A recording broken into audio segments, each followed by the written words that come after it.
Hello everyone, welcome to my channel Mon and Moon's Diary। আশা করছি তোমরা সবাই খুব ভালো আছো। আজ আবারও চলে এলাম একটা নতুন রেসিপি নিয়ে। আজকে আমি বানাতে চলেছি সার্ডিন মাছের রেসিপি। তো তাহলে চলুন দেখে নেওয়া যাক আমি কিভাবে বানাচ্ছি। পুরোটাই শেয়ার করব, সাথে থাকুন, পাশে থাকুন।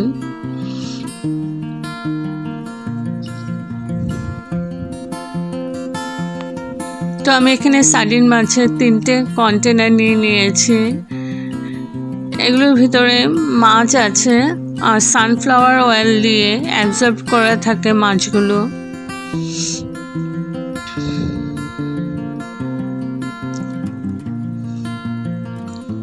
আর তার সাথে লাগবে সর্ষে,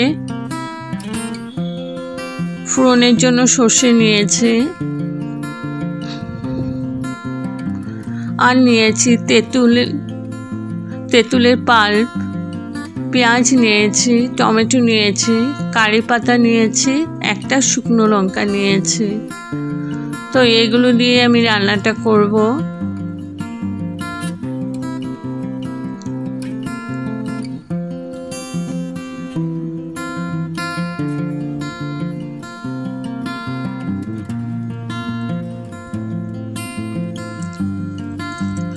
তো আমি কড়াই বসিয়ে দিয়েছি আর একটু আমি সর্ষের তেল দিয়ে নিয়েছি। দিয়ে দিলাম শুকনো লঙ্কা ফোড়নে আর দিয়ে দিলাম কারি পাতা। একটু ভেজে নিচ্ছি।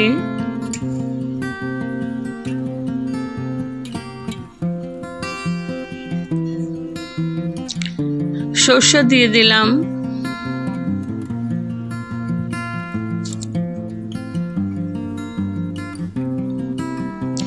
সার্ডিন মাছটাই এভাবে রান্না করলে ভীষণ টেস্টি হয়, একদম শর্টকাটে রান্না।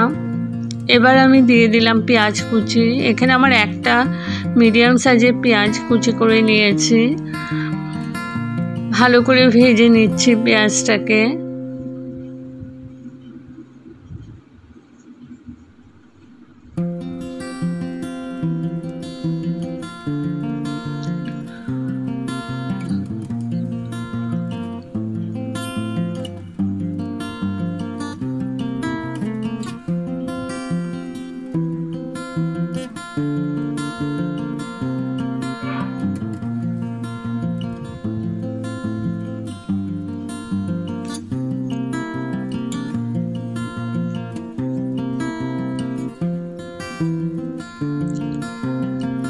তো ভালো করে ভেজে নিয়েছি। আর এদিকে মাছের কন্টেনারগুলো খুলেছি, দেখো ভেতরে তেল আছে, তেল দিয়ে অ্যাবজর্ব করা থাকে মাছগুলো।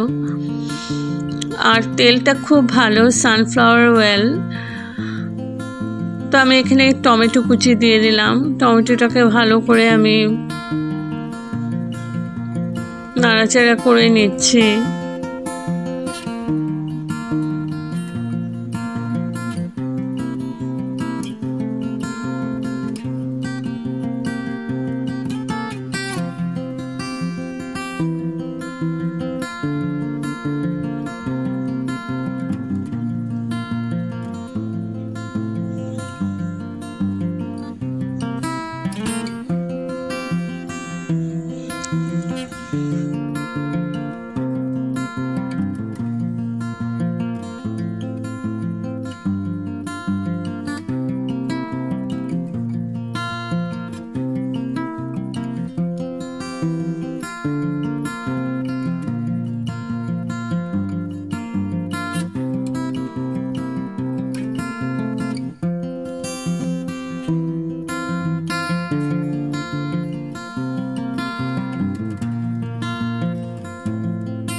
টমেটোটা ভালো করে গলিয়ে নিয়েছি আমি।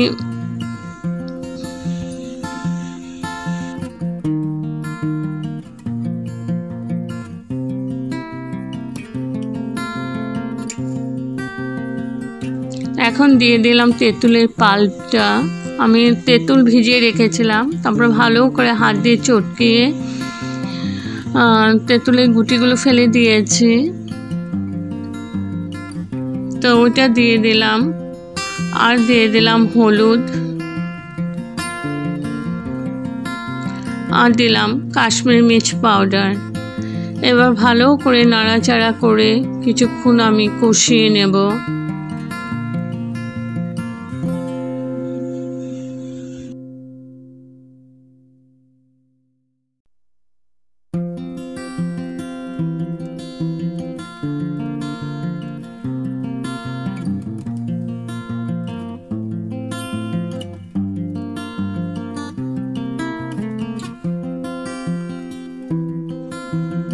তো ভালো করে কষিয়ে নিয়েছি পুরো মশলাটাকে।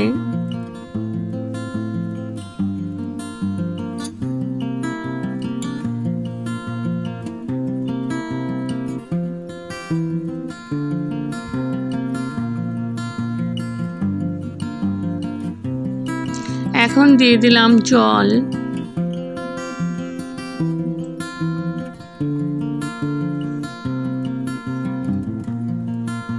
জলের সাথে মিশিয়ে নিচ্ছি। তো গরম জলে দিয়েছি, আমি সবসময় গরম জলে ব্যবহার করি।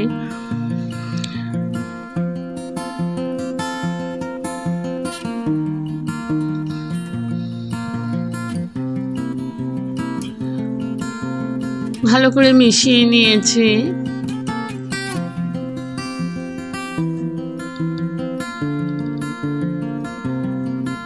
আর একটু জল দিয়ে দিলাম।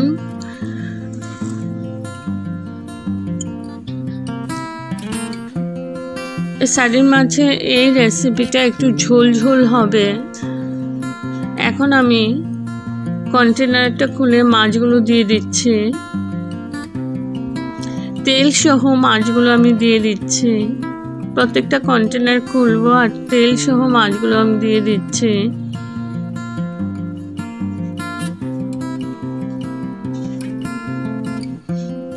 তো দিয়ে দিয়েছি। আর দিয়ে দিলাম 3-4টে লঙ্কা, কাঁচা লঙ্কা। তো এই মাছটা বেশিক্ষণ বয়েল করতে নেই, বয়েল করলে একদমই ভেঙে যাবে, ভীষণ নরম মাছ। এটা আমি একদম 2-3 মিনিটের মতো বয়েল করে গ্যাস অফ করে দেব। তো এখন আমি হাই ফ্লেমে 2-3 মিনিট কুক করে নিয়েছি। তারপর গ্যাস অফ করে স্ট্যান্ডিং টাইমের জন্য রেখে দিলাম। তো আমার রেডি টু সার্ভ সার্ডিন মাছের ঝোল। যদি আপনাদের এই রেসিপিটা ভালো লেগে থাকে তবে like, share, comment and subscribe করতে ভুলবেন না। সাবস্ক্রাইব করার পর পাশে থাকা বেল বাটন অল প্রেস করে দেবেন। ভালো থাকবেন, সুস্থ থাকবেন। আবার আসবো কোনো নতুন রেসিপি নিয়ে।